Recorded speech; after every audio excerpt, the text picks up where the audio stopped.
Patinoire, c'est un équipement où il y a un problème, parce que sur le projet de patinoire neuve, on a des retours d'appels d'offres qui sont à un coût supérieur à ce qu'on pensait. Deuxièmement, c'est un équipement qui ne bénéficie que de peu de subventions. Quand je parlais de conservatoire, ça a coûté 1 million d'euros. La patinoire, en gros, c'est 4 millions d'euros, un peu plus. En termes de subventions, c'est très, très limité. Donc on est en train de se poser la question, on est en train d'étudier une deuxième solution. On n'a pas pris de décision aujourd'hui. Donc on est en train d'étudier une chose qui peut être très intéressante, d'autant que je me souviens que M. Tondusson n'était pas favorable à l'implantation de patinoire là on l'avait prévu. C'est de moderniser la patinoire actuelle, de l'étendre. Je voulais faire Tondusson.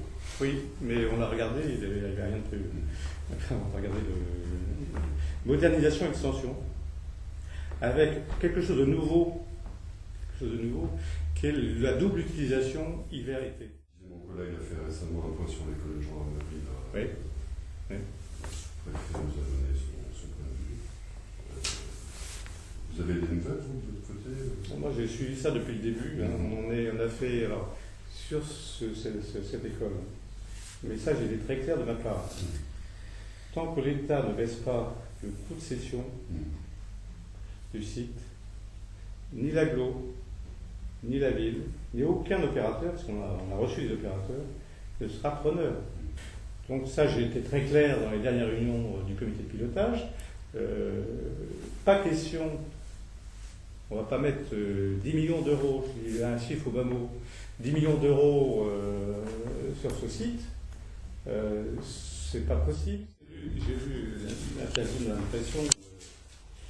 Et la première idée que j'ai eue, c'était de l'inviter, de lui proposer d'aller voir les 100 chantiers qui sont en cours, les 100 projets qui sont en voie de réalisation. On n'est pas à l'heure du train-train, comme je l'ai dit tout à l'heure l'autre jour, on est à l'heure de la LGV et du TGV. Et vraiment la meilleure démonstration, c'est très simple. C'est que quand vous comparez, vous allez dire que RADOC, mais je me permets de le rappeler quand même, puisque ça me paraît extraordinairement important en termes de concrétisation d'une volonté politique forte. Quand vous comparez les 4 premières années de Tondusson et les 4 premières années de l'équipe Ablin, vous avez une augmentation d'investissement entre les deux de 88% ville et agglo réunis. Si jamais il nous rend quelque chose, il va nous rendre une situation complètement d'été. Non mais je comprends très bien d'où viennent ces échos. Avant on disait je faisais rien, il a fait un truc, maintenant on dit... j'ai même lu un édicto de la part d'un Michaud, je ne dirais pas lequel, qui disait qu'on en faisait trop vite. Il fallait laisser des choses à faire au suivant.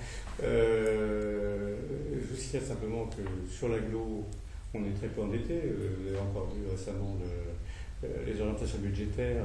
On n'a même pas 2 millions d'euros d'endettement à l'agglo, alors même qu'on a un budget qui est 40 fois, 50 fois plus important. Donc on a très peu d'endettement à l'agglo. Sur la ville, on a des frais financiers qui ont baissé presque de moitié